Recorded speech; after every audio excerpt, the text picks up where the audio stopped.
Se você soubesse o que eu sei a respeito da meditação, você meditaria? Dando continuidade à série Por que Meditar, estou trazendo aqui hoje um conteúdo super especial, que é uma aula que a doutora Daniela de Oliveira, neurocientista e que tem como área de atuação a neurociência, a genética, epigenética e práticas integrativas e complementares. Nesta aula super especial, a doutora Daniela traz um conteúdo incrível, um conteúdo maravilhoso, onde ela mostra através de diversos estudos que ela tem feito, estudos que ela participou, estudos estes que estão mostrando os benefícios de mindfulness para a saúde do cérebro físico, para a saúde da mente, para a saúde do ser humano como um todo. Essa aula da doutora Daniela faz parte de uma atividade do Instituto de Ciências Contemplativas do Brasil.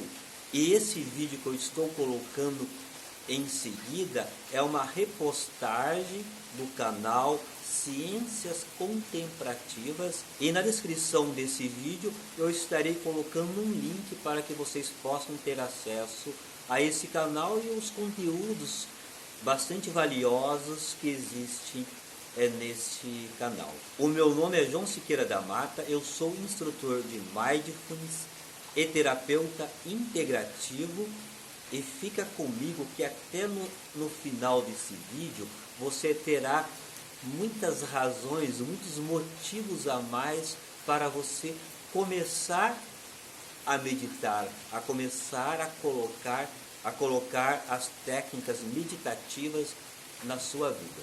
Gratidão pela sua presença no canal.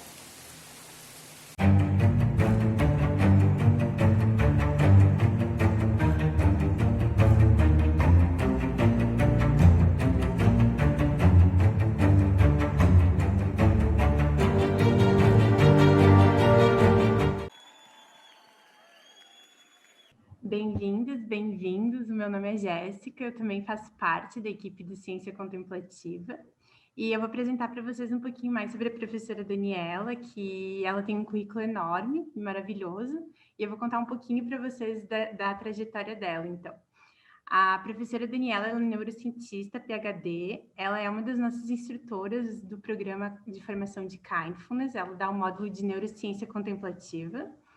E as áreas de atuação dela são neurociência, genética, epigenética, práticas integrativas e complementares. Ela se formou em farmácia e ela fez mestrado em genética e concluiu o doutorado dela em biologia estrutural e funcional. E ela realizou o primeiro pós-doc dela em neurociência e farmacologia no Center for Synaptic Plasticity, na Universidade de Bristol, e ela trabalhava com o professor Graham Colligrid, que é uma referência mundial em neuroplasticidade.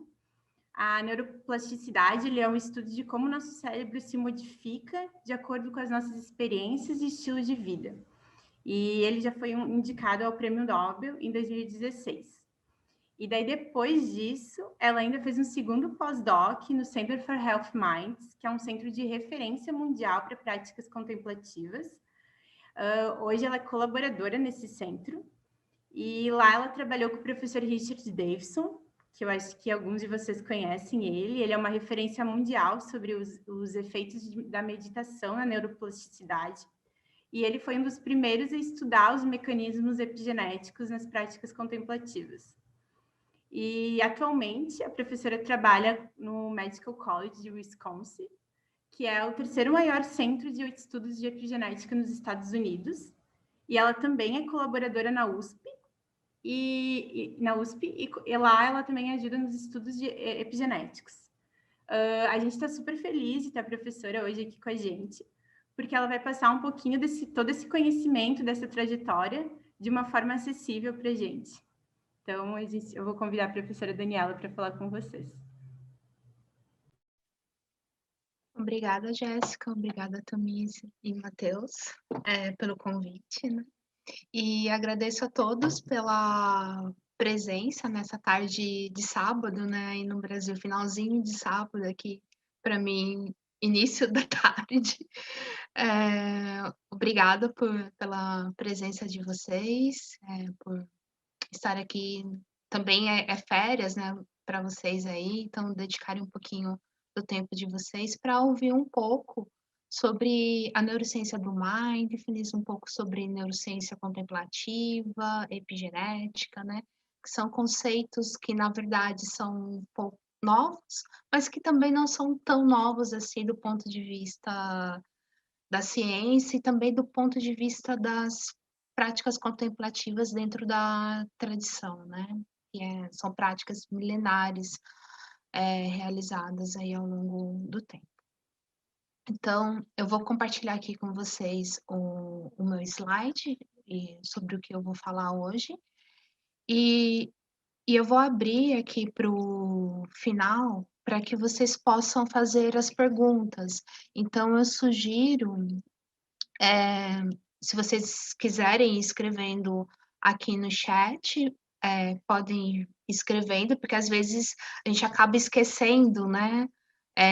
Sobre a pergunta que a gente vai fazer, porque é tanta informação que vai recebendo ao longo do tempo. E aí, no final, eu respondo as perguntas, as meninas vão lendo para mim, ou vocês mesmo podem perguntar diretamente. A gente faz um breve bate-papo.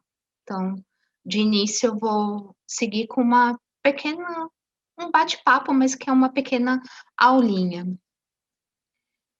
Deixa eu só encontrar o meu pointer, achei, aqui, para... Vocês conseguem ver o meu slide? Tá tudo certinho, meninas? Tá. Então, o tema da aula de hoje é sobre neurociência do mindfulness. Mas esse tema, na verdade, ele está inserido dentro de um tema muito mais amplo que somente a meditação mindfulness, né? Ele está inserido dentro de um conceito que eu chamo de neurociência contemplativa. Então, se a gente pensarmos na palavra apenas neurociência, o que a neurociência estuda em si? Ela estuda as funções, os mecanismos inerentes ao nosso sistema nervoso central e como o nosso sistema nervoso central interage com o ambiente e também como ele vai responder a essa determinada interação. Já a ciência contemplativa, ela estuda tanto do ponto de vista antropológico, filosófico, as práticas contemplativas de uma forma geral. Quando eu falo das práticas contemplativas, eu abro um pouco aqui, não estou falando apenas só da meditação e dos diferentes tipos de meditação que existem, né? Mas eu estou falando também aqui das práticas de Tai Chi, Qigong, Yoga e outras práticas que trabalham também juntamente o corpo e a mente. E dentro desse cenário todo, surge então o fenômeno mais recente dentro aí da ciência, que é a neurociência contemplativa, que é entender como o nosso cérebro responde às práticas contemplativas, responde no momento, por exemplo, que nós estamos praticando a meditação, como que o nosso cérebro reage a essa prática? Como que o nosso corpo também responde a essa prática? E como essa prática, se realizada diariamente, como ela modifica as nossas conexões neurais? E aí, dentro dessa ideia de modificar as nossas conexões neurais, vem um conceito que eu vou discutir um pouco mais à frente com vocês, que é a da neuroplasticidade, que é um conceito base, né, dentro aí da neurociência. Mas se a gente pensar também um pouquinho sobre a questão de plasticidade, a palavra plasticidade, não são só nossas estruturas neurais que são plásticas, nós temos uma certa plasticidade a nível molecular. E aí eu posso trazer a ideia de que os nossos genes, o nosso genoma, né, o que forma o nosso corpo humano, a estrutura do DNA, elas são todas plástica também em relação ao meio que nós vivemos, na interação do nosso corpo, vamos dizer assim, com o ambiente. Então, os nossos genes são plásticos, eles vão se modificando. E hoje em dia, nós sabemos que as práticas meditativas, seja qual prática nós decidimos praticarmos, seja o yoga, seja o tai chi, qigong, a meditação mindfulness, a meditação kindfulness, uma prática somente de compaixão, enfim, todas essas práticas, elas modificam também a expressão dos nossos genes. E isso altera também a nossa resposta imunológica, altera a expressão de algumas enzimas, algumas proteínas importantes para a manutenção, vamos dizer assim, do nosso organismo. Então, dentro desse cenário todo, é o que a neurociência contemplativa estuda, é o que ela vem se dedicando aí nos últimos anos. Então, o estudo da neurociência contemplativa iniciou-se com o professor Richard Davidson, com Daniel Goleman, com John Kabat-Zinn também, e a cada ano vem se compreendendo mais o que essas práticas meditativas promovem no nosso organismo e com o intuito de promover o nosso bem-estar, seja o bem-estar físico ou seja o bem-estar psicológico, o bem-estar mental, né? Então, indo em direção, vamos dizer assim, para melhorar a nossa qualidade de vida, o nosso propósito de vida, o nosso autoconhecimento. Tá? Então, é isso que a neurociência contemplativa aborda dentro do seu espectro. E aqui eu coloco uma frase que eu gosto muito, que foi Santiago Ramon e Cajal, em 1955, quando eles estudaram a estrutura de um neurônio, que constitui um neurônio, a técnica para visualizar, enfim, eles comentaram lá naquela época um conceito que é milenar, vamos dizer assim, que até hoje ele traz essa ideia de como a gente interage com o ambiente, como modifica, e através disso tem uma ideia também da prática da meditação por trás. Então ele disse assim, que todo homem, se o desejar, ele pode ser o escultor da sua própria mente. Então essa frase, ela, para mim, ela é muito profunda, tanto do ponto de vista da ciência, quanto do ponto de vista do conhecimento pessoal, do caminho do autoconhecimento e do que as práticas meditativas promovem, né? Bom, aqui só para comentar brevemente, na próxima semana vou ministrar um curso chamado de Neurociência Contemplativa, então eu já caracterizei para vocês um pouco o que é esse conceito de neurociência contemplativa, e nesse curso a ideia é abordar com mais detalhes, né, com nível de detalhamento maior, todas as famílias relacionadas a práticas meditativas. Então, a família atencional, hoje a gente vai falar bem brevemente sobre essa família, que é a meditação mindfulness. Depois, a gente vai introduzir nesse curso uma outra família meditativa que está caracterizada a prática da compaixão. E dentro disso, a gente vai trazer também eu vou trazer a questão da prática da gratidão, o que promove de alteração a nível molecular e morfológico no nosso cérebro quando a gente faz essas práticas. A ideia desse curso, ela é não ser só um curso teórico em si. Então, à medida que a gente for estudando cada tipo de prática contemplativa, vamos dizer assim, a gente vai praticar no início e, na sequência, a gente vai entender um mecanismo neurobiológico por trás daquela prática, quais são as mudanças comportamentais que acontecem conosco à medida que nós vamos fazendo as práticas meditativas de maneira sistemática, diária, porque não adianta eu praticar hoje e não praticar mais, parar e achar que aquela mudança vai acontecer e vai ficar ali permanentemente. Não. Eu preciso reforçar aqueles meus circuitos, eu preciso praticar diariamente, eu preciso ir a fundo dentro do descobrimento do meu autoconhecimento, de reconhecer os meus comportamentos, reconhecer as minhas emoções, reconhecer quando o meu nível de estresse está um pouco alterado, acima do normal, e assim por diante. Então, eu vou falar também sobre o conceito de estresse, da resiliência, de como a prática meditativa nos ajuda a lidar com o estresse, né, e fazer com que a gente obtenha um pouco mais de resiliência. E, e no final a gente vai discutir um pouco sobre o que essa prática causa de modificação a nível molecular, né? Então a gente vai ver com mais detalhes na próxima semana. Bom, então eu vou começar aqui com o tema da aula de hoje. Mas antes de eu falar da neurociência do mindfulness, eu preciso caracterizar para vocês o que é a meditação mindfulness, né? Dentro aí da tradição, o que é Satipatthana? Muitos de vocês já devem conhecer o que é a meditação mindfulness, já devem saber dos conceitos, mas ainda esse conceito ele é um pouco novo e recente para nós aqui no mundo ocidental.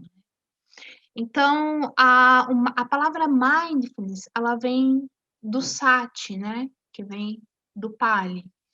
E, na verdade, a primeira tradução do que vem a ser mindfulness foi feita enquanto o professor Richard Davidson, o Daniel Goleman, eles ainda eram estudantes de psicologia lá na Universidade de Harvard, na década de 1960, 70, aproximadamente. E até tem um material muito interessante deles, que eles publicaram um livro, não é um livro, mas é uma resenha, vamos dizer assim, nessa época, onde eles trazem toda essa definição da tradução da tradição dentro para o Ocidente. E aí, o alicerce da palavra mindfulness, na verdade, ele é um estado de awareness, que no português a gente pode traduzir como consciência. A palavra mindfulness também foi traduzida no português como atenção plena, mas a atenção plena, ela não significa, ela não traz todo o significado que quer dizer mindfulness em si. Ela foca em um elemento que o mindfulness promove, que é a regulação atencional. Mas o que é o estado de awareness, né? O estado de awareness é você estar aware, estar consciente, no sentido de lembrar, recordar, revisitar o que acontece na sua mente, o que está acontecendo no seu corpo nesse exato momento, porque ao longo do nosso dia a dia, a gente está presente, mas não está presente numa integridade mais profunda, vamos dizer assim, profundamente presente. A gente está aware, mas estamos pensando nas preocupações que temos quando chegar em casa após o serviço, ou nas coisas do trabalho, ou estamos pensando um pouco no que vai acontecer daqui 3 dias, o que eu tenho que me organizar, que eu tenho que levar a roupa para lavar na lavanderia, ou que eu tenho que cuidar, pegar o alimento para o cachorrinho, enfim. A gente está sempre revisitando o futuro, o passado, em alguma coisa que aconteceu lá atrás, mas nunca estamos revisitando o momento presente, segundo a segundo, minuto a minuto, né? Então, é esse estado de consciência plena que é o significado da palavra mindfulness, né? Estar presente a cada respiração que nós fazemos, estar presente a cada movimento do nosso corpo. Estar presente em cada conversa que nós tivermos com outra pessoa, ou uma conversa conosco mesmo. Promovermos uma escuta atenta, uma escuta compassiva, uma fala atenta, uma fala compassiva. Tudo isso é o significado do conceito do que é mindfulness, e que também vem muito ao encontro do significado de uma nova palavra, que é o kindfulness, né? Que ele envolve tanto a questão do awareness, quanto uma questão relacional, de conexão, e quanto uma questão de cultivo também das qualidades inerentes, tanto da mente, quanto das qualidades inerentes do nosso coração, no sentido de ter uma bondade plena, né? Tanto mais expressar compaixão, expressar empatia. E no sentido, vou retomando um pouquinho para cá, no sentido, o mindfulness, ele traz também um convite de você fazer uma retrospectiva, olhar para dentro de si e perceber como a sua mente funciona, como você responde ao meio ambiente, como você responde às suas interações sociais, né? Então, é você olhar profundamente para você mesmo, né? E esse conceito do mindfulness, então, como eu comentei anteriormente, um dos grandes pesquisadores e grandes cientistas, John Kabat-Zinn, foi ele que trouxe dentro da área clínica, vamos dizer assim, né? Então, foi ele que desenvolveu um dos primeiros programas de mindfulness, que é o Mindfulness Based Stress Reduction, programa conhecido como MBSR, que foi um programa voltados para a prática de pacientes que tinham dor crônica, né? No intuito de reabilitar esses pacientes, fazer com que eles compreendessem o sofrimento de uma forma da dor crônica, assim, não como uma forma de estresse, mas que a dor, ela faz parte da vida, faz parte do nosso dia a dia. E aí, como que nós vamos lidar com isso? Como nós lidamos com uma dor que é crônica, que nem a farmacologia, até o presente momento, consegue cessar, né? Consegue minimizar essa dor. Existem fármacos para isso, mas a gente não consegue cessar ela completamente, fazer com que o paciente não sinta mais, né? Então, uma maneira que ele encontrou é de promover o estado de awareness, né? Promover a conscientização da dor, mas e aceitá-la, né? De uma forma íntegra e aprender a lidar com ela ao longo do tempo. Então, essa foi a ideia do programa dele, quando ele desenvolveu. E dentro disso, ele traz um conceito chave do que é realmente mindfulness, do que é realmente a meditação mindfulness. Então, nessa publicação, ele traduz a palavra mindfulness, como a consciência que emerge ao se prestar atenção deliberada. Então, o que eu vou explicar para vocês ponto por ponto? O que é a consciência que emerge? É o meu estado de olhar para dentro de si, naquele momento, olhar para mim e prestar, não é uma atenção, qualquer atenção, é uma atenção com intenção, que tem uma intenção por trás, ou seja, olhar para dentro de mim com uma melhor qualidade atencional, olhar profundamente, né? Com uma intenção de observar um determinado comportamento.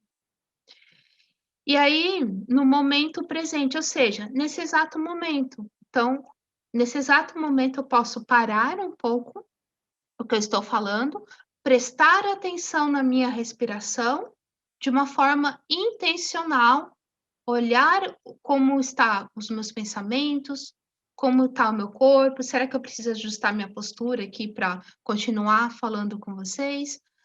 E eu posso treinar isso, eu posso treinar minha mente momento a momento, diariamente, minuto a minuto. Eu posso parar e ajustar algo que está errado ali, naquele presente momento.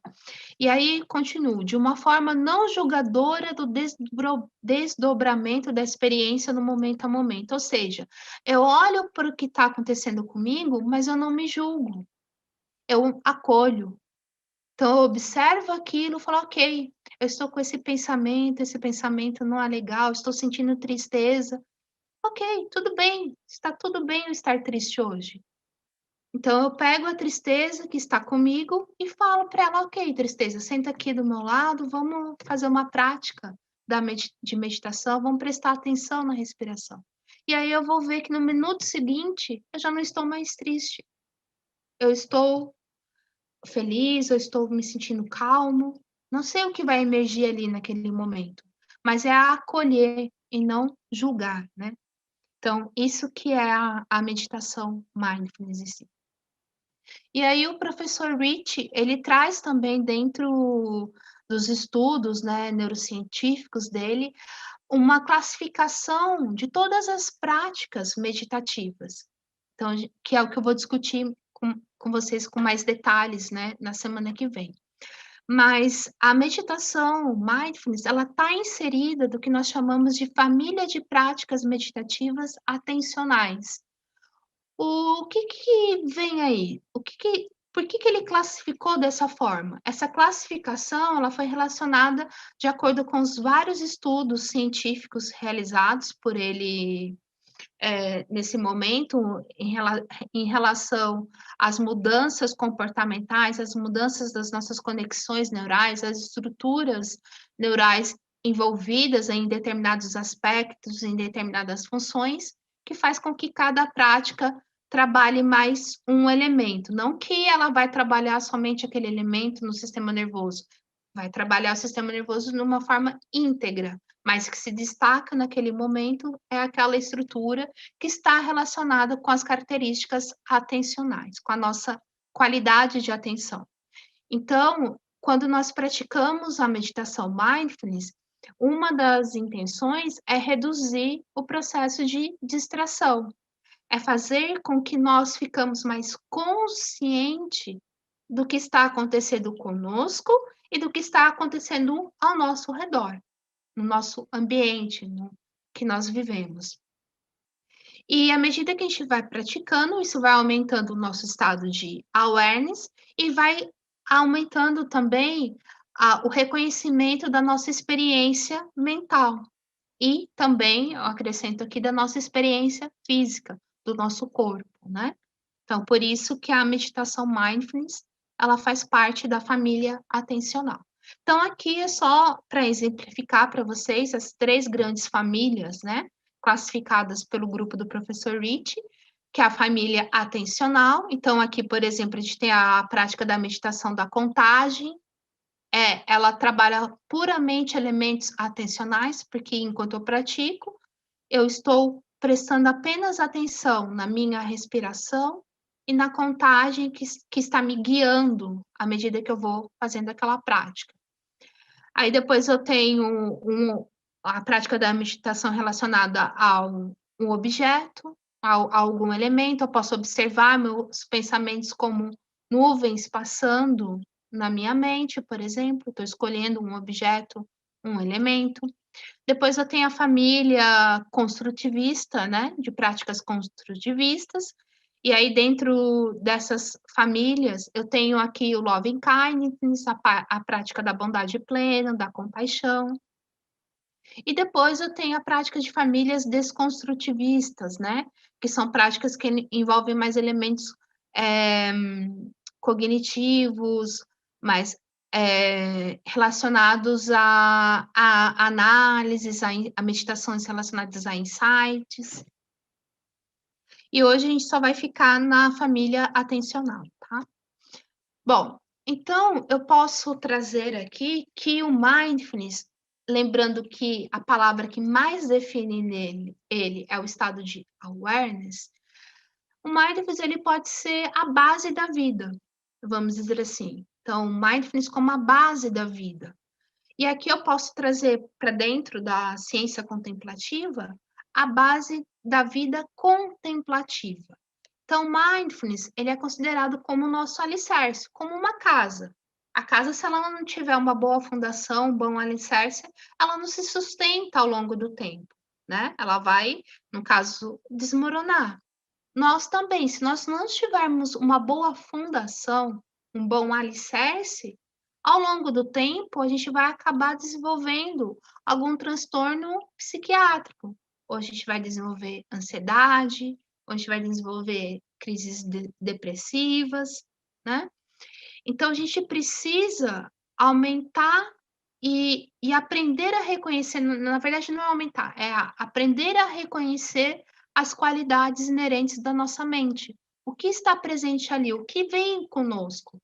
Porque se a gente observar uma criança, o comportamento de uma criança, essa criança, ela está plena ali, ela está totalmente awareness no que ela está fazendo. Se eu der uma bolinha, se eu der essa caneta, por exemplo, para uma criança brincar, ela vai ficar por horas brincando com essa caneta, observando a forma, virando, vendo o que essa caneta faz, e assim por diante. Se eu der essa caneta para um adulto e falar, brinca com a caneta, ele vai olhar para mim e falar, você tá brincando comigo, né? Não vou perder meu tempo brincando com uma caneta. O que acontece? À medida que nós vamos se desenvolvendo cognitivamente, vamos interagindo mais com o mundo, nós vamos deixando de cultivar diariamente as qualidades da mente, ou seja, vamos deixando de cultivar o nosso estado de awareness, de atenção pura, de atenção deliberada naquilo que está fazendo. E aí vamos perdendo. Então, a gente vai se distraindo com as coisas que estão presentes no mundo. Então, por exemplo, se eu te der um celular e falar, dá uma olhada no Instagram ou dá uma olhada no WhatsApp, você pode passar horas vendo o Instagram, horas vendo o Facebook, porque as coisas que estão inerentes ali estão mais chamando atenção naquele momento, mas o que está presente em você naquele momento, que é a sua respiração, as suas emoções, as reações que acontecem no seu corpo, você deixou para trás, deixou de lado, vamos dizer assim, né? Então, por isso que a base da vida, ela é o mindfulness, é o kindfulness, né? Dentro de um aspecto maior. Opa, e como ele é a base da vida, ele é a base do nosso comportamento pró-social, ou seja, da nossa interação com o ambiente, das nossas interações sociais. Então, ele é a base do nosso autoconhecimento. Então, à medida que nós vamos praticando, a gente vai aprendendo a reconhecer: opa, hoje eu acordei um pouco mais reativa, preciso prestar atenção se alguém vier falar comigo, para não responder de uma maneira atravessada, ter mais calma, prestar atenção. Então, eu vou me conhecendo melhor, eu vou conhecendo a minha reatividade, os meus impulsos, eu vou conhecendo o meu padrão de pensamento, se eu costumo cultivar pensamentos mais positivos, se eu costumo cultivar mais estados de tristeza, mais estados depressivos. Ele está relacionado também à apreciação, ao kindness, que é a bondade, a compaixão, ao insight.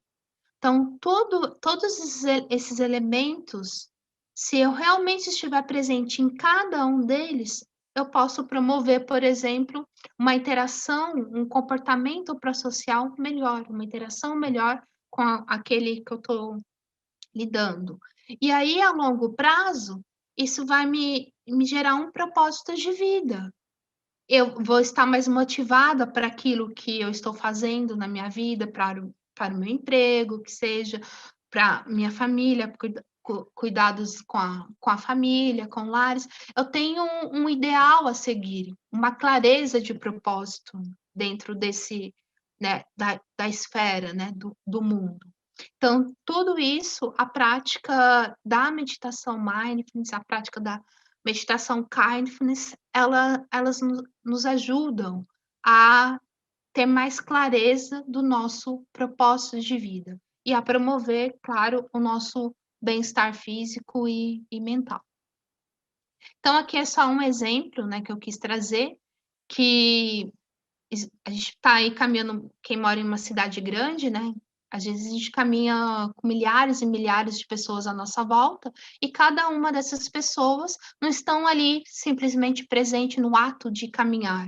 Estão caminhando, sem estar consciente, estão conscientes que estão caminhando, mas sem estar presentes que estão caminhando, ali sentindo os passos, no que isso promove. Elas estão ali com a mente pensando ou no futuro ou no passado, mas não estão realmente presentes no que elas estão fazendo, né? Então, a meditação mindfulness, a meditação kindness é um convite que nós fazemos para nós mesmos a prestar mais atenção em nós, aos nossos pensamentos, à nossa reatividade, ao nosso corpo.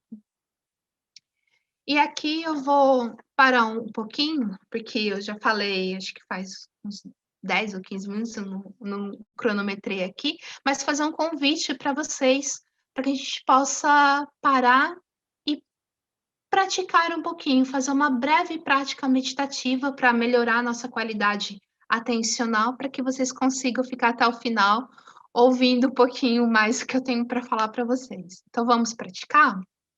Vai ser uma prática bem curta, é uma prática que nós vamos prestar atenção apenas na contagem da respiração, a gente só vai fazer uma pequena parte dela, não a prática toda, tá? Então, a gente vai praticar aí no máximo 2 ou 3 minutinhos, tá? Então, eu convido vocês agora, neste momento, para que vocês possam encontrar uma postura que seja confortável para vocês, né? Que vocês possam estar com os pés bem apoiados ao solo, com a coluna ereta e deixar as mãos relaxadas, né, sobre as coxas, tá? E aí eu vou usar um sino para indicar o início da prática e o sino para indicar o término da nossa prática, tudo bem? E uma outra coisa, se vocês se sentirem confortáveis em fechar os olhos ou manter os olhos abertos, fica da maneira que vocês acharem melhor, tá? Eu normalmente costumo fechar um pouquinho os meus olhos. Então vamos lá?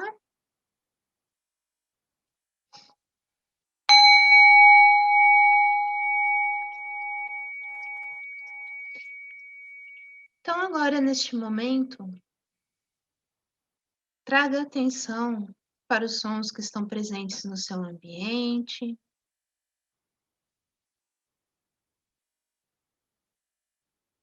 E aos poucos, vá trazendo a sua consciência para o que está presente no seu corpo, na sua mente.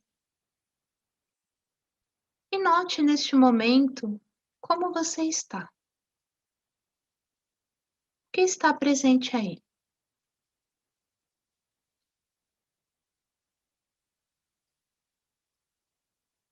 E então, repouse por alguns segundos na consciência plena.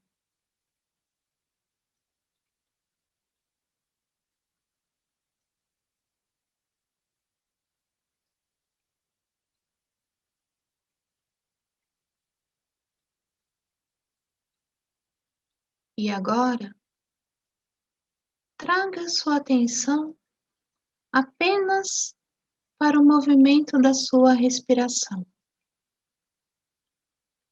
Então, ao inspirar, conte 1, ao expirar, conte 2. Faça uma breve pausa e novamente conte ao inspirar 2, ao expirar 2. Faça uma breve pausa e ao inspirar eu conto 3, ao expirar eu conto 3. Vamos fazer esse movimento contando até 5. Se em algum momento você perceber que você se perdeu na contagem, tá tudo bem. Note que você se perdeu, reconheça, acolha e comece a contar novamente. Vamos começar?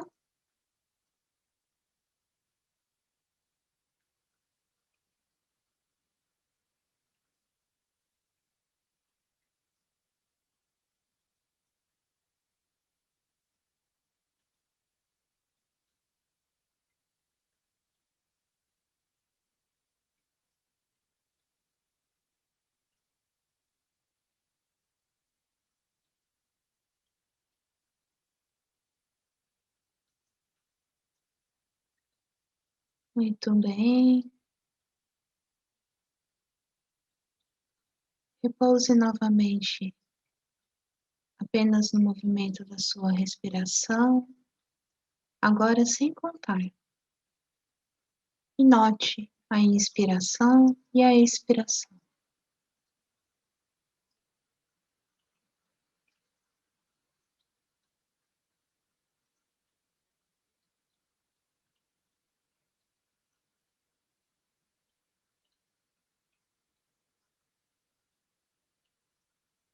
Então, agora note o seu corpo.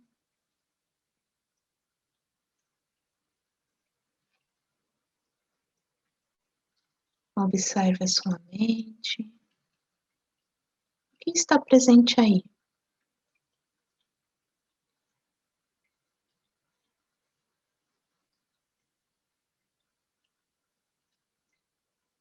E agora, amplie um pouquinho mais a sua atenção para o ambiente novamente. E observe os sons. O que está presente aí no seu ambiente? Na sua sala, no seu quarto, no seu escritório.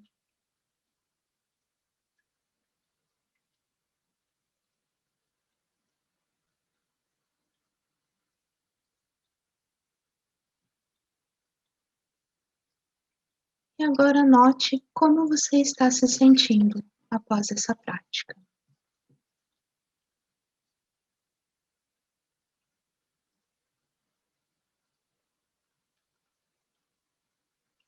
E ao som, vá retornando.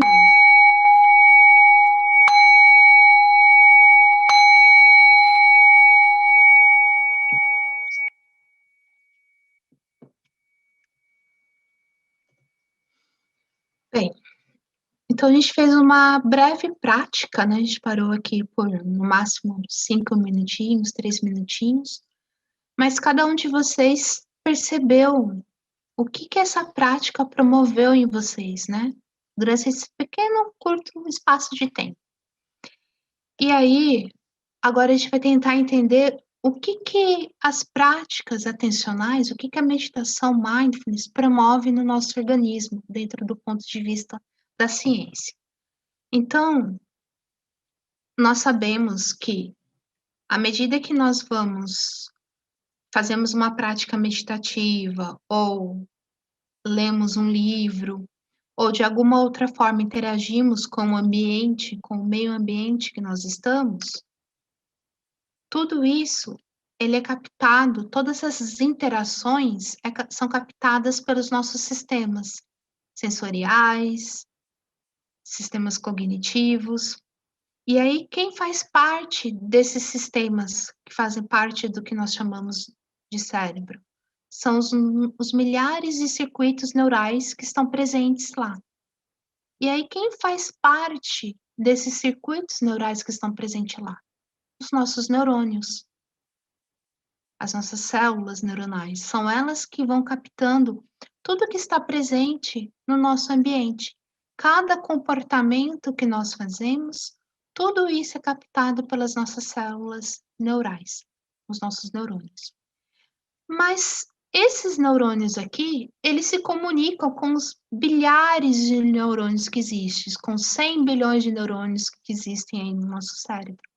E eles se comunicam através de microcircuitos que nós conhecemos como sinapses, que é como um neurônio passa uma informação para o outro neurônio, é como eles conversam. E através dessas sinapses, a cada uma dessas conversas, há alguma mudança a nível molecular.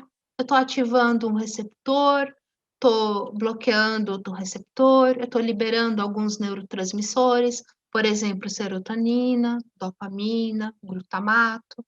Está havendo uma alteração neuroquímica acontecendo a cada conversa neuronal. E essa alteração neuroquímica, ela também altera a expressão dos nossos genes. Altera a forma como toda a estrutura genética que nos representa, que nos forma, interage com o mundo. Então, os nossos genes, de uma certa forma, eles também são plásticos, porque eles também estão respondendo à interação com o ambiente, eles também estão respondendo a cada prática meditativa que nós fazemos. Se os genes são plásticos e estão respondendo a cada interação, a cada prática meditativa que nós fazemos, eles também vão alterar, do ponto de vista molecular, a liberação de neurotransmissores, vão aumentar a liberação de serotonina, de glutamato, por exemplo. Eu vou aumentar a minha conexão, a minha conversa sináptica ali, a eficiência e a força da atividade sináptica, vou aumentar os meus microcircuitos, vou modificar a questão morfológica do neurônio, então vou fazer com que esse neurônio, se ele tinha esse tamanho, por exemplo, que ele mude a sua morfologia, que ele fique um pouquinho maior, que ele faça mais conexões dendríticas, por exemplo. Eu vou modificar meus circuitos neurais. Então, por exemplo, se eu era uma pessoa muito reativa, talvez naquele momento a minha amígdala estava respondendo, que é uma estrutura que faz parte do sistema límbico e que regula o nosso componente emocional, ela estava mais hiperativada, então ela estava com uma atividade elétrica um pouco maior do que é considerado normal para que ela ative naquele momento. Então, se eu faço essa prática, acontece, eu consigo regular a atividade neural que acontece na estrutura da amígdala, por exemplo, em outras estruturas também, aqui só trouxe um exemplo da amígdala. E aí, eu vou melhorando meus circuitos neurais, vou melhorando a conversa entre os meus sistemas e vou promover, então, a regulação do meu comportamento e de como eu respondo ao ambiente. Toda essa sequência de alteração que eu comentei com vocês caracterizam o que nós chamamos, dentro da neurociência, de fenômeno de neuroplasticidade, que é como nós respondemos às experiências que estão presentes no ambiente externo, como nós reagimos a ela e como o nosso corpo se modifica a cada experiência. Mas não é somente a experiência relacionada ao ambiente externo. Eu também tenho experiências, alterações intrínsecas que acontecem dentro do nosso corpo. Então, por exemplo, o que eu quero dizer, se eu cultivo um padrão de pensamento com uma característica mais negativa, se eu só cultivo tristeza, é aquilo que eu vou ter ao longo do meu tempo. Eu vou fortalecer os circuitos neurais que vão me dar a sensação de tristeza. E aí eu posso permanecer ali por dias, semanas ou anos com aquele comportamento triste. E aí eu mudo a minha postura, eu passo a andar de cabeça um pouco cabisbaixo, o ombro ele fica mais retraído, enfim, eu vou mudar toda a expressão do meu comportamento, porque eu só estou ativando aqueles circuitos neurais relacionados àquele comportamento, no caso da tristeza. Mas se no momento, em algum dia, eu decido, não, vou parar de ficar triste, vou parar de cultivar esse estado, vou tentar cultivar um outro estado, vou trazer um outro estado mais para a minha vida, e aí eu faço alguma prática meditativa ou alguma outra prática contemplativa, eu modifico a minha circuitaria neural. Eu começo a fortalecer outras estruturas que vão fortalecer e vão aumentar qualidades mais positivas para minha mente, vão trazer mais qualidades positivas para minha mente. Então, tudo isso é o processo de neuroplasticidade. Então, nós somos plásticos, nós vamos respondendo às interações que nós temos com o ambiente. E isso é fato. Se a gente pode observar uma criança que vive num ambiente familiar um pouco mais agressivo, um ambiente familiar não acolhedor, qual que é o comportamento que aquela criança vai ter? Ela vai expressar um comportamento não acolhedor, um comportamento um pouco mais agressivo. Se eu pego aquela criança e trago ela para um ambiente familiar mais acolhedor, o que ela vai fazer? Ela vai mudar o seu comportamento, ela vai passar a expressar um comportamento mais acolhedor. Então, o nosso comportamento ele é muito direcionado e está muito relacionado, na verdade, com o ambiente com que a gente interage, tá? E aqui é só uma imagem que eu quero trazer para vocês, que é uma imagem que eu fiz dentro da minha pesquisa, lá na Inglaterra, quando eu estava, deixa eu ver se vai. Que aqui é um registro das nossas conexões cerebrais, dos nossos circuitos sinápticos. Então, aqui é uma sinapse. Então, aqui é um dendrito neuronal, tá? Então, aqui não é de um cérebro humano, mas isso acontece no cérebro humano. Isso aqui é um registro de um slice de uma região hipocampal de um cérebro animal de um ratinho, tá? De um rato. Então, aqui eu estimulei esse circuito neuronal. Então, se vocês observarem aqui, tudo o que está brilhante aqui era o que não existia. Então, aqui eu fiz um tratamento farmacológico, né, na verdade, e aí o que aconteceu? Esse fármaco, ele aumentou a conectividade desse neurônio. Então, eu vou apertar de novo só para vocês observarem aqui.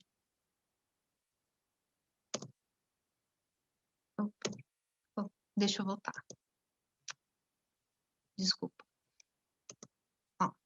Então, vejam, não havia muitas conexões, e ao longo do tempo foi criando novos ramos, ó.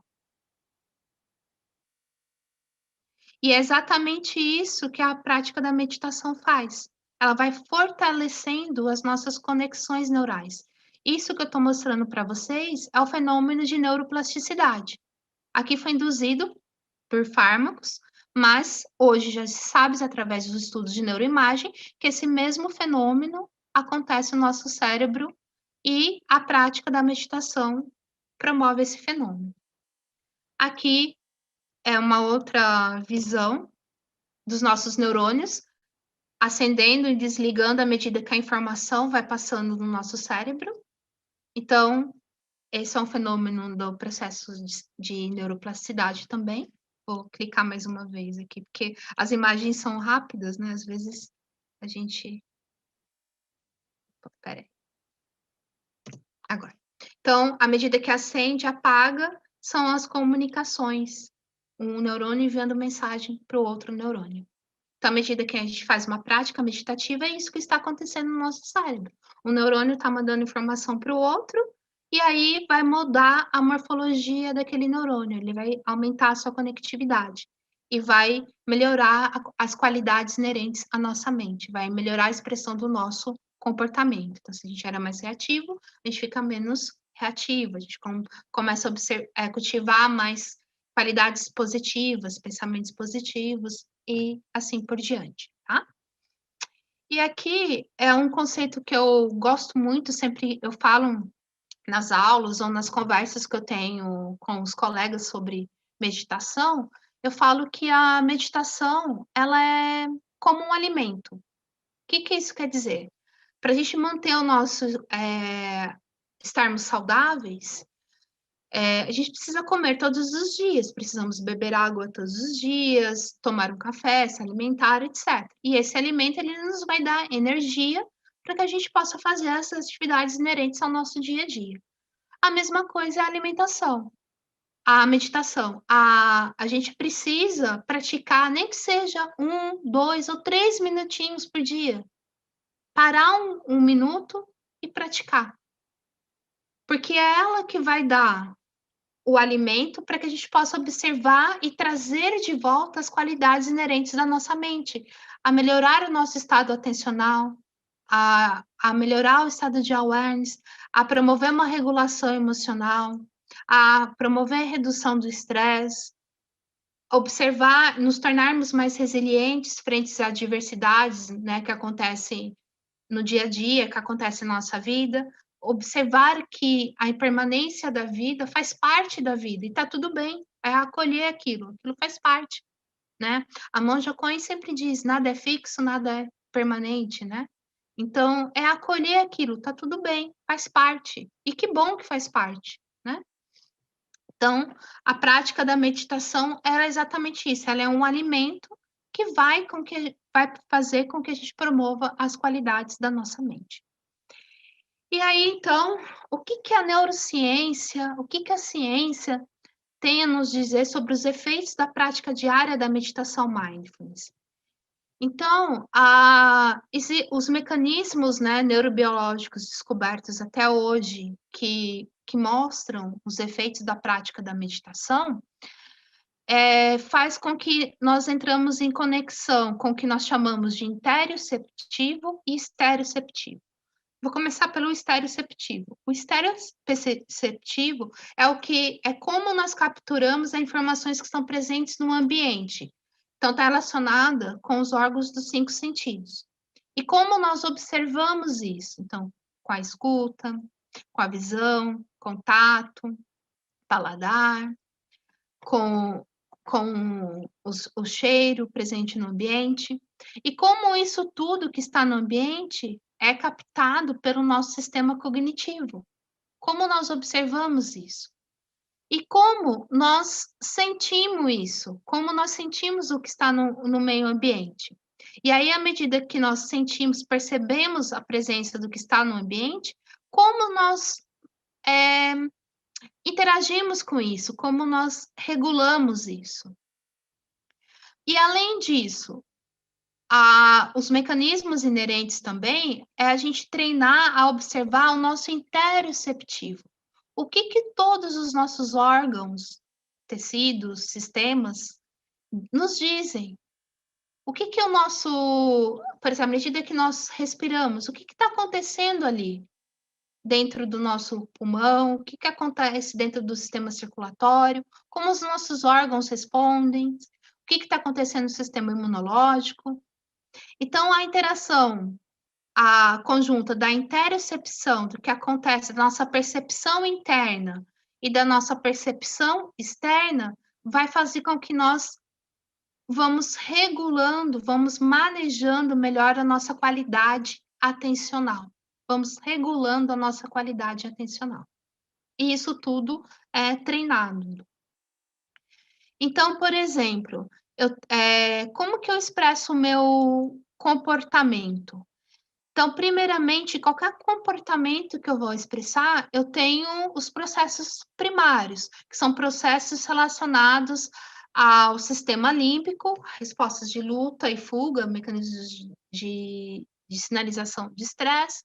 Eu tenho o componente emocional fazendo parte desse processo todo, que é a estrutura básica, que é o sistema límbico. E uma vez que eu tenho esse primeiro sistema sendo acionado, na sequência, eu tenho os meus sistemas, meus processos, vamos dizer assim, secundários, que são os processos relacionados ao aprendizado e à memória. O que eu já aprendi com aquela informação que está chegando a mim? Será que ela é nova? Será que eu já revisitei isso?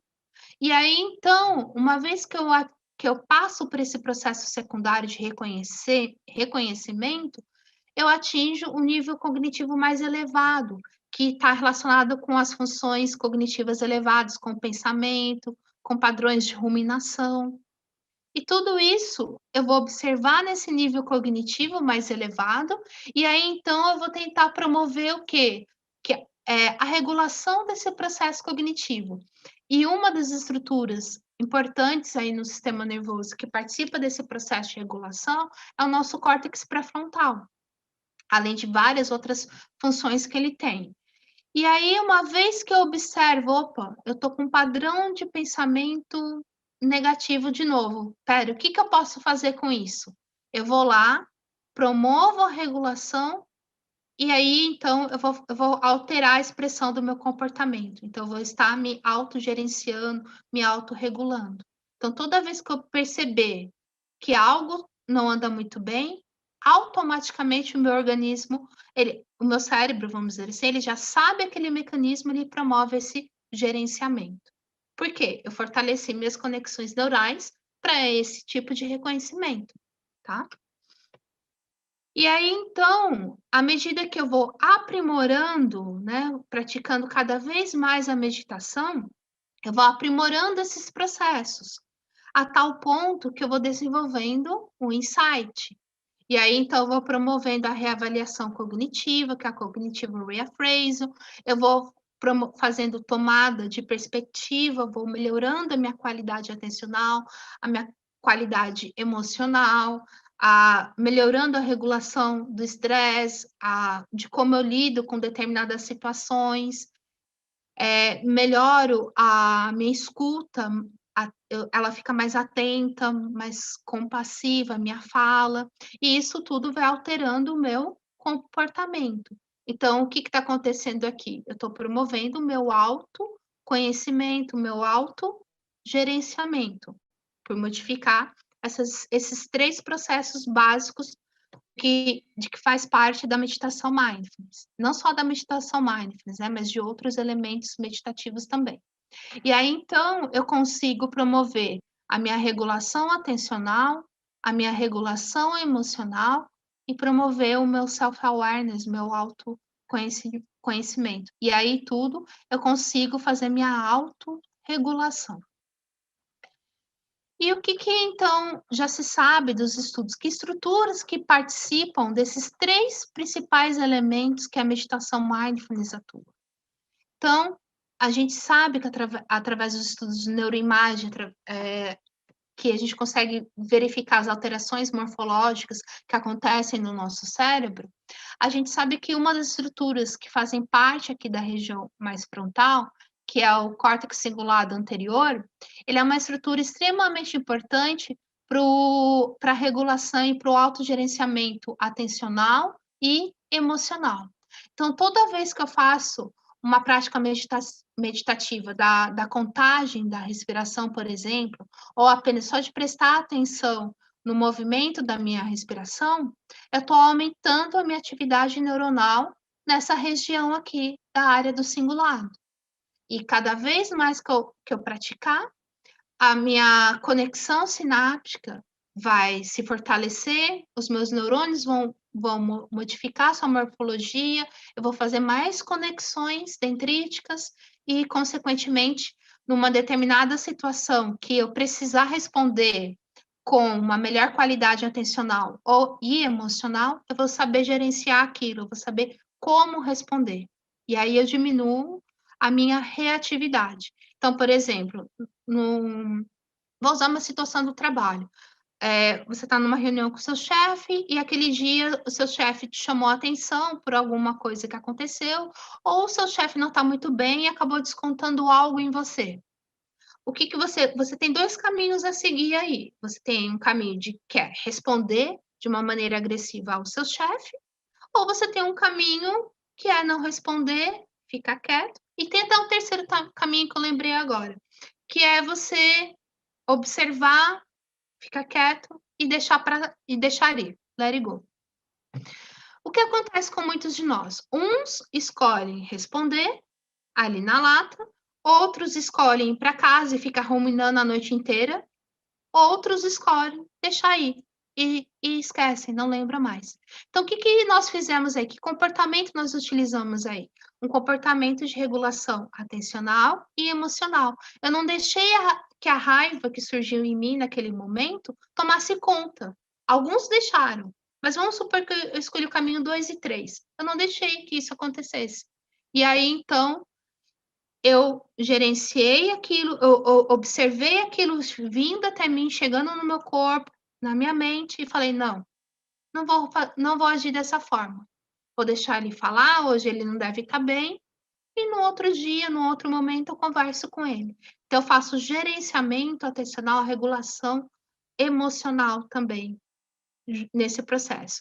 E isso é um dos fenômenos que eu acho maravilhosos da prática da meditação, de promover esse gerenciamento que acontece em milésimos de segundo, porque em milésimos de segundo eu posso responder, ou milésimos de segundo eu posso responder de uma forma compassiva, de uma outra forma, né? Então, fortalecendo essas estruturas. Aqui, uma outra estrutura que também faz parte, que eu comentei brevemente com vocês, que é o córtex pré-frontal.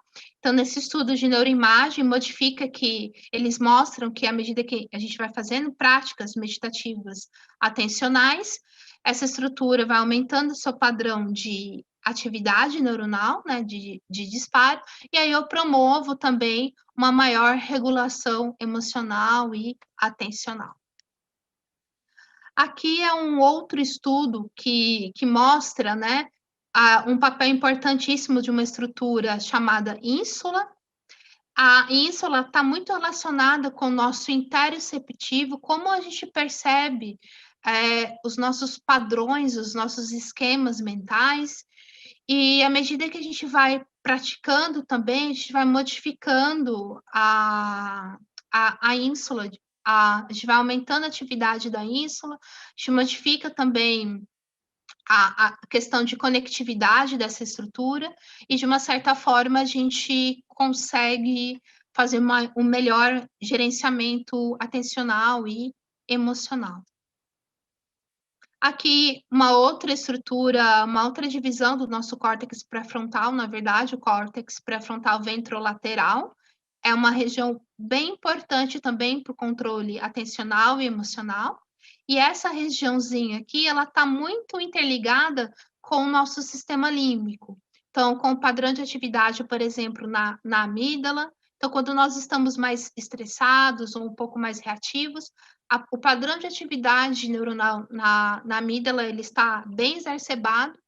E aí, com a prática da meditação, se nós aumentamos a conexão neuronal aqui, de como promovemos uma maior ativação nessas estruturas, essa estrutura, de uma forma descendente aqui, ela se comunica com a estrutura da amígdala e regula o padrão de atividade neuronal na amígdala. E aí nós mudamos a expressão do nosso comportamento e nos tornamos menos reativos, né? É um dos mecanismos.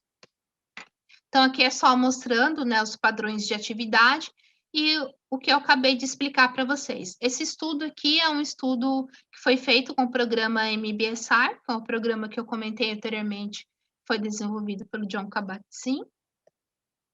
Aqui um outro artigo que mostra também que eu tenho um conjunto de estruturas que vão sendo ativadas, que vão aumentando o seu padrão de atividade neuronal e diminuindo o seu padrão de atividade neuronal simultaneamente, para que promovam a nossa regulação atencional e emocional.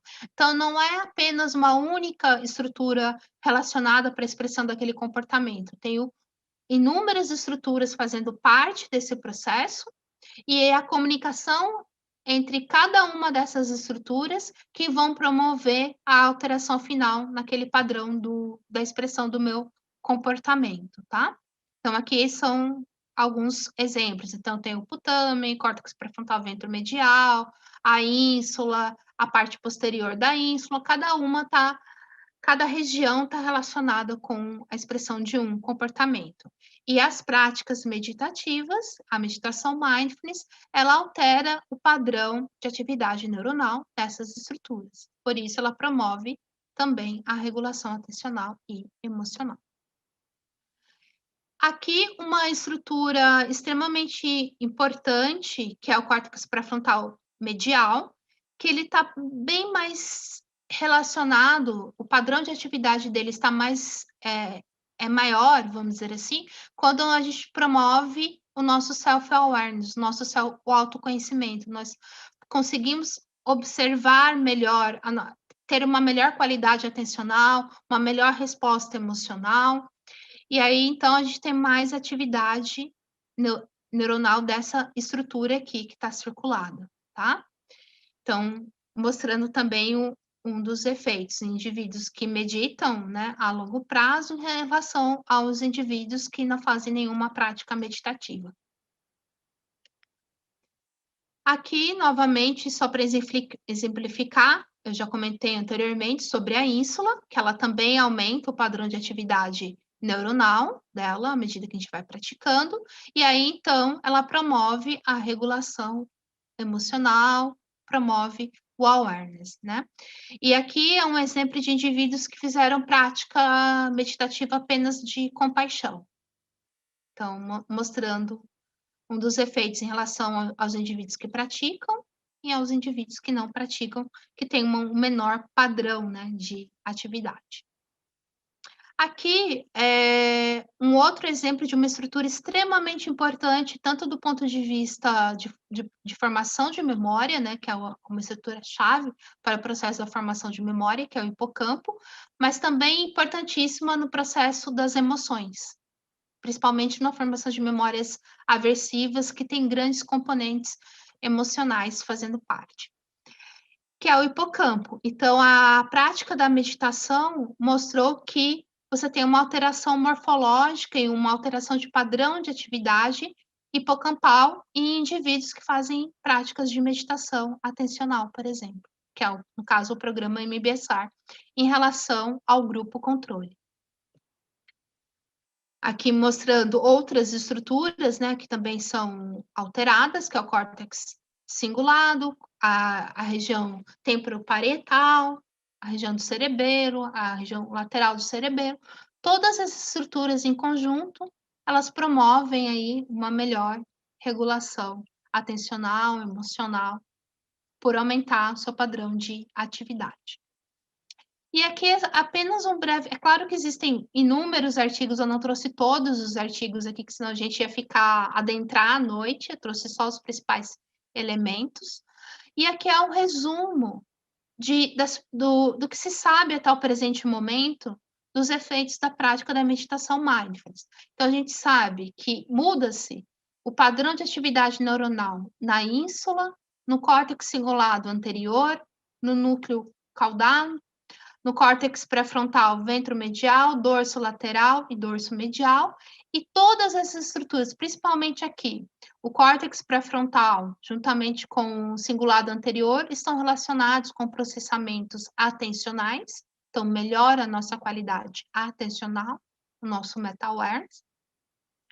E a ínsula, ela melhora, está relacionada com a melhora do nosso self-awareness, da nossa interocepção, de reconhecer o que está acontecendo conosco naquele momento e expressar uma outra resposta e mudar o padrão de expressão do comportamento em si. Então, reconhecer o que acontece internamente dentro de nós, vamos dizer assim.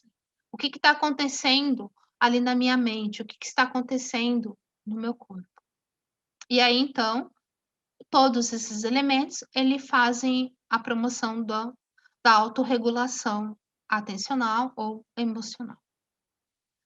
Então, e todas essas estruturas que eu comentei com vocês, elas também estão envolvidas em quadros patológicos. Então, estão envolvidas na depressão, no transtorno de déficit atencional, no TDAH, na ansiedade, no uso abusivo de substâncias, de drogas, por exemplo. Então, são estruturas que, em determinadas doenças, elas têm um determinado padrão de atividade neuronal modificado e que, com as práticas de meditação, eu consigo reduzir ou aumentar ou modificar esse padrão de atividade neuronal que era disruptivo, que não era adequado para a expressão de um comportamento naquele momento, e aí eu consigo diminuir, então, e promover a minha autorregulação, promovendo o meu bem-estar físico e mental. Então,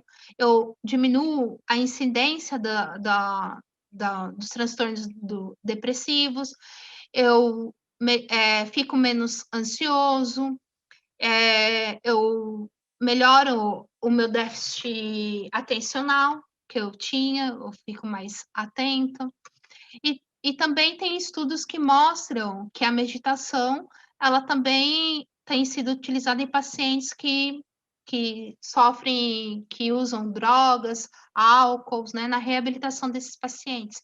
E tem obtido efeitos significativos positivos, né, para a promoção do bem-estar. E são todas estruturas que estão relacionadas a esses processos que eu comentei anteriormente com vocês. E aí, então, o que a ciência, o que a epigenética nos diz sobre a prática diária da meditação, né? Então, o que é, primeiro, epigenética? Muitos de vocês podem já conhecer esse conceito, outros não. Então, o termo epigenética, ele foi pela primeira vez descrito pelo Corradi Hodgkin, em 1940, e nessa época ele publicou um livro chamado Organisms and Genes, onde ele traz essa ideia da epigenética, que seria a interação dos nossos genes com o ambiente. E como a interação desses genes com o meio ambiente, como elas modificam o nosso fenótipo, como ela modifica a expressão de um determinado comportamento. Então, ele descreveu nesse livro um pouco sobre esse conceito, mas que somente na década de 90, a ciência, a biologia começou a tomar esse conceito, a estudar mais profundamente esse fenômeno, vamos dizer assim. Então, a epigenética, o que ela se refere? Eu tenho lá o meu genótipo, tudo que está presente nos meus genes, no meu genoma, que veio comigo, que foi herdado comigo, e aí, de acordo com que eu vou interagindo com o meu ambiente, alguns elementos vão sendo adicionados ao meu genótipo, sem modificar o meu genótipo, mas eles vão sendo adicionados. Então, por exemplo, eu tenho lá o meu DNA, a estrutura base, e eu posso adicionar alguns grupamentos, aqui vou falar o nome científico, metila, por exemplo, no meu DNA. E aí eu posso promover o que nós chamamos de metilação no DNA. Essa metilação, em uma região específica aqui do meu DNA, vai promover a alteração de uma expressão gênica. Eu posso aumentar a expressão de um determinado gene, que vai estar relacionado, por exemplo, com câncer, e eu posso desenvolver um câncer, ou eu posso reprimir a expressão de um gene. Por exemplo, ter lapsos de memória, déficit cognitivo. Então, a epigenética, ela está muito relacionada ao ligar e desligar da nossa expressão gênica, de acordo com a nossa interação ambiental. Então, se eu me alimento mais de comidas que não são tão saudáveis, né, como muita gordura, fast food, etc., os meus genes vão responder de acordo com aquele meu padrão alimentar. Se eu tenho uma alimentação mais saudável, os meus genes também vão responder de acordo com aquele meu padrão alimentar. Se eu faço uma prática de meditação, os meus genes também vão responder de acordo com aquele padrão. Por quê? Porque a gente viu anteriormente o fenômeno de neuroplasticidade. À medida que eu pratico, eu altero a conexão neuronal. Para alterar a conexão neuronal, eu preciso expressar alguns genes para modificar a morfologia do meu neurônio, para fazer mais sinapses, para aumentar a árvore dendrítica, para aumentar as minhas conexões. Então, tudo isso tem base dentro desse elemento aqui, que os nossos genes são extremamente plásticos e a gente vai responder de acordo com a interação ambiental. E hoje já se sabe que várias doenças psiquiátricas também estão relacionadas à epigenética, aos nossos padrões comportamentais. Então, a epigenética, ela é, na verdade, o quê? A adaptação estrutural de algumas regiões no nosso cromossomo para que vai modular a expressão gênica, que eu comentei com vocês anteriormente. Então, epi é o que está acima e genética é a nossa base, o nosso material genético todo. E aí, um dos primeiros estudos realizados pelo grupo do professor Rich em 2014 mostrou que pessoas que fazem práticas de meditação a longo tempo, né, meditadores experientes, eles têm alteração na expressão de algumas enzimas epigenéticas que estão relacionadas ao processo de regulação do nosso sistema imunológico.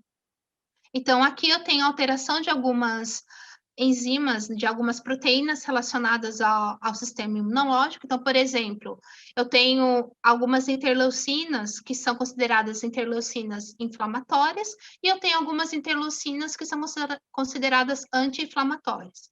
E mostrou-se que a prática da meditação altera a expressão de uma interleucina que é inflamatória, que é a IL-6, diminuindo a expressão dela e aumentando a expressão de interleucinas anti-inflamatórias, por exemplo, da IL-10. E como que é essa alteração? Essa alteração se dá por aumentar a expressão gênica e proteica dessas enzimas que regulam o nosso processo inflamatório. Por isso, por exemplo, no caso de estresse crônico, eu consigo gerenciar melhor o meu estresse e consigo reduzir o processo inflamatório que está por trás e que é desenvolvido durante um estresse crônico, né? E eu vou abordar um pouco mais isso na semana que vem. O grupo do professor Rich também mostrou o ano passado, recentemente, que pessoas que fazem práticas de meditação a longo prazo têm alteração em todo o epigenoma, ou seja, ele mostrou mais de 100 genes que são alterados de acordo com as práticas da meditação.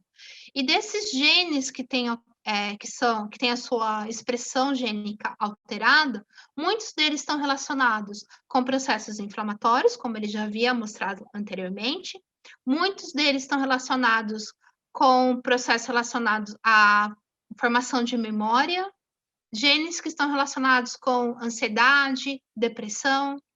Então, é dessa forma, né, essa alteração molecular que acontece aí no nosso organismo, que a gente vai promovendo tudo que nós vamos vendo mais fisicamente, que é a regulação atencional e emocional. Então, esse emaranhado de conversas entre os nossos genes é que vai dar a resposta do nosso comportamento. E, recentemente, também, eu publiquei um artigo onde eu mostro também que a prática da meditação ela altera a expressão das nossas interleucinas inflamatórias e também a expressão da glutationa.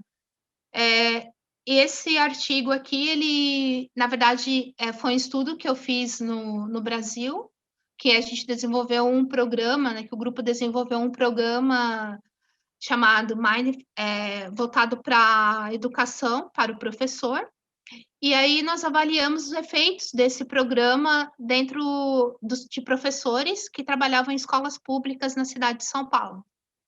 E eles participaram do programa por 8 semanas, até inclusive esse programa gerou a publicação de um livro recentemente, em abril do ano passado. E aí nós vimos, dentro de diversos efeitos que esse programa promove, nós vimos a nível molecular que ele promove redução das citocinas inflamatórias, que é a IL-6 e a IL-8, e aumenta a produção de citocinas anti-inflamatórias, IL-10, e promove também o aumento da produção de glutationa, que está relacionado com o nosso estresse oxidativo e que também está relacionado a mecanismos epigenéticos, de como eu vou promover a metilação ou não no meu DNA, de como eu vou aumentar a expressão gênica ou não. Então, esse é um artigo recentemente que nós publicamos aí. E aqui é só um resumo, né, de tudo que a prática da meditação promove. Então, aqui um exemplo da regulação do nosso eixo HPA, que está relacionado ao estresse também, e aqui é o mecanismo inflamatório.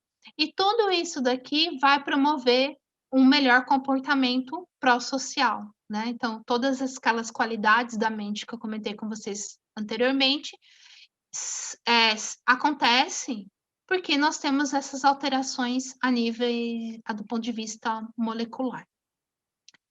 Bem, então isso que eu gostaria de passar para vocês hoje, na verdade, foi só um pequeno resumo de tudo que está envolvido por trás, porque se eu fosse desbruçar cada ponto do que eu comentei, a gente não sai daqui hoje, né? Porque é bastante alteração, bastante mudanças, né? Então, eu coloco aqui, eu vou abrir agora para que vocês possam fazer as perguntas, né? Tirarem as dúvidas, quiserem comentar alguma coisa. E abro também para fazer um convite, né? Para, se vocês, né, tiverem a curiosidade, né, de conhecer um pouco mais sobre esse universo, né, que é um universo contemplativo, misturado com a neurociência, misturado com a epigenética, de participar do nosso curso na semana que vem. E aí eu vou abordar com mais detalhes todo esse processo que eu pincelei hoje para vocês aqui. Mas a gente pode conversar um pouquinho mais sobre isso, bem? E agradeço, já coloco aqui quero expressar minha gratidão por vocês terem dado um pouquinho do tempo de vocês para me ouvir um pouquinho, né? E espero que eu tenha conseguido ser clara, que às vezes eu fico muito no mundo ciência e falo muito termo científico, mas a gente pode discutir um pouquinho mais aqui, mais dentro do outro universo. Então, gratidão. Obrigado, Daniela.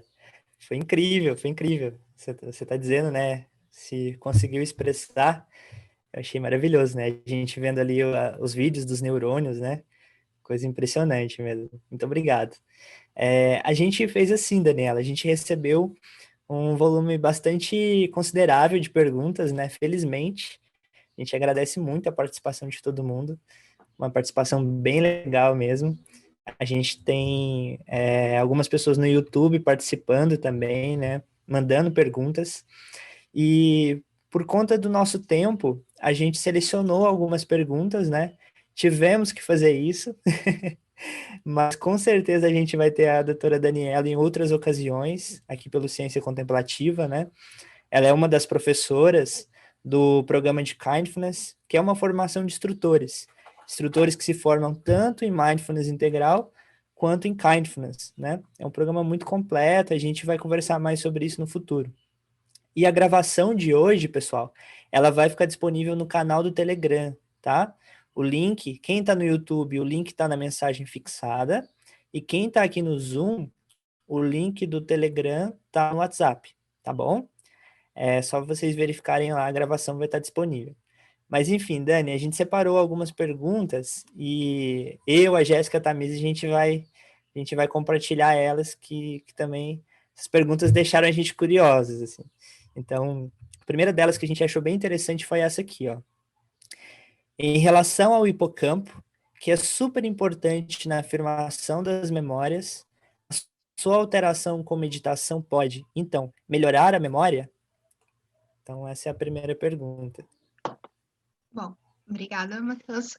Sim, a prática da meditação, ela melhora a nossa memória, melhora a qualidade da nossa memória. Então, tem vários estudos, que eu não entrei muito profundamente nisso, com muitos detalhes, porque são muitas coisas, mas tem vários estudos, por exemplo, da professora Sara Lazar, tem alguns estudos também que eu fiz aí no Brasil, que a gente mostrou que à medida que você vai, em pessoas que começaram a prática meditativa, que eu quero dizer assim, que fizeram um curso de 8 semanas ou de 12 semanas, e a gente observou uma melhora significativa na memória episódica através de um teste que nós aplicamos, que é o Haveld. Esse teste, que é o teste auditório de Rey, ele avalia a memória e a integridade hipocampal. O quanto que o nosso hipocampo ele está íntegro, vamos dizer assim, no termos de plasticidade. E aí nós vimos que pessoas que fizeram a prática da meditação aumentaram significativamente os scores nesse teste. E a professora Sara Lazar, ela viu também, como o professor Richard, um aumento significativo do hipocampo em indivíduos que praticam meditação. Tanto indivíduos que praticam meditação a longo tempo, né, sejam os monges, porque o Rich estudou, né, alguns monges, ou seja, indivíduos que começaram a praticar e fazem as práticas meditativas há mais de 5 anos. E a professora Sara também mostrou um aumento significativo. Se eu não me engano, a Elisa Cosassa também no Brasil mostrou um aumento significativo também do hipocampo em indivíduos que fazem a prática da meditação Zen, budismo. Então, ele melhora a memória, melhora todo o processo. E aí tem estudos mostrando que pacientes que têm declínio cognitivo não chegaram a desenvolver o Alzheimer em si, mas estão em início de quadro de demência, que, à medida que eles fazem as práticas meditativas, esse quadro, ele desacelera um pouco, não é que vai cessar, mas você dá uma desacelerada, e aí você melhora a sua qualidade da memória. E aí a gente sabe que, uma vez que eu melhoro minha qualidade atencional, a atenção, ela é um dos primeiros mecanismos para a formação da memória. Não tem como eu formar memória se eu não tiver atenção naquilo que eu estou fazendo, né? Então, elas estão interligadas. Não sei se Obrigada. Obrigada, se Dani. eu respondi. Acho que sim, o pessoal aqui no chat está comentando, agradecendo, dizendo o quanto que a aula foi boa e significativa. Então, parabéns, o pessoal está gostando bastante, gostou bastante, né? A outra pergunta é assim, quanto tempo, em média, você diria que demora para que o processo de comportamento ligado à neuroplasticidade possa fazer uma mudança? Como, por exemplo, aquilo que você falou das pessoas com pensamentos talvez um pouco mais negativo, né? Assim, quanto tempo demora essa mudança para o cérebro reverter para pensamentos positivos? Que aqui a pessoa pergunta, tempo que gasta a morfologia dos neurônios para essa mudança? Tá. Essa mudança, ela é rápida. Então, no nosso organismo, isso acontece como eu mostrei naquela imagem. Aquela imagem, ela é questão de microsegundos, a alteração que acontece ali. O problema é que se a gente toma a decisão de promover essa mudança e faz ela num único dia, por exemplo, num único intervalo de 30 minutos, e não cultiva mais, não faz mais, essa conexão que foi ativada, ela perde vamos dizer assim, a eficácia. Ou seja, eu só fiz naquele momento, o meu cérebro não vai lembrar mais como eu tenho que encontrar aquele caminho. Para que ele lembre sobre esse caminho que eu quero promover, eu preciso estimular, fazer isso constantemente. Então, a mudança em si, ela é rápida, mas se eu não cultivar diariamente, ela não permanece, porque o cérebro é plástico, ele vai interagir, ele vai se modificando de acordo com o ambiente, com a sua interação com o ambiente. Então, eu preciso cultivar diariamente, minuto a minuto, momento a momento. E obrigada, Dani, também por essa resposta. E assim, a gente teve as pessoas pediram sobre vários assuntos que eram como autismo, TDAH e Alzheimer. Então a gente resolveu juntar a pergunta, né? E se tu pudesse falar de uma forma mais ampla, porque as pessoas estavam interessadas nesses assuntos, como que as práticas contemplativas podem ajudar as pessoas com autismo, TDAH e Alzheimer? Bom, as práticas, elas podem ajudar no mecanismo de regulação atencional. Então, tem alguns artigos, não são muitos artigos, mostrando o efeito da meditação em indivíduos que têm o autismo. E aí, é claro, depende do espectro autista, né? Então, esses estudos foram feitos no espectro mais brando, né, da doença, mais leve, e mostrou-se que melhora a qualidade, né, o processo. E até, inclusive, no estudo que eu mostrei de metilação do grupo do professor Rich, um dos genes que é alterado é um gene que está relacionado ao desenvolvimento do autismo. Ainda não se sabe, isso são coisas muito novas, mas sabe-se que indivíduos, né, autistas que, dentro do espectro mais blando, começar a realizar essa prática da meditação, você tem uma melhora do quadro, significativamente ao longo do tempo. E o mesmo se dá tanto para indivíduos que têm Alzheimer ou inícios de quadro de demência, também mostrou-se alteração de genes relacionados ao desenvolvimento da doença do Alzheimer com as práticas da meditação. E qual era o outro? Eu acabei me perdendo aqui. TDAH. E também em pacientes com TDAH, que são alterações da circuitaria. Então, o segredo para os 3 mecanismos, vamos dizer assim, resumindo, é a regulação da qualidade atencional. Então, do padrão de atividade da região do córtex pré-frontal e das suas subdivisões, vamos dizer assim. O quanto que eu modifico a atividade neuronal nessa região e como eu modifico a interação dessa região com outras estruturas importantes para a regulação ali do sistema límbico. Então, se eu fortaleço essa via aqui, eu consigo regular essa via e promover a alteração do comportamento nessas doenças. Então, é nesse sentido que os estudos vêm mostrando. Obrigada, Mas Dani. ainda, desculpa, mas ainda isso tudo muito novo. Para o autismo, eu li até o presente momento apenas 4 artigos que foram publicados de 2018 para cá. Então, é muito novo dentro da ciência, a aplicação do mindfulness para esse contexto clínico, né? E o mesmo para o TDAH e para o Alzheimer.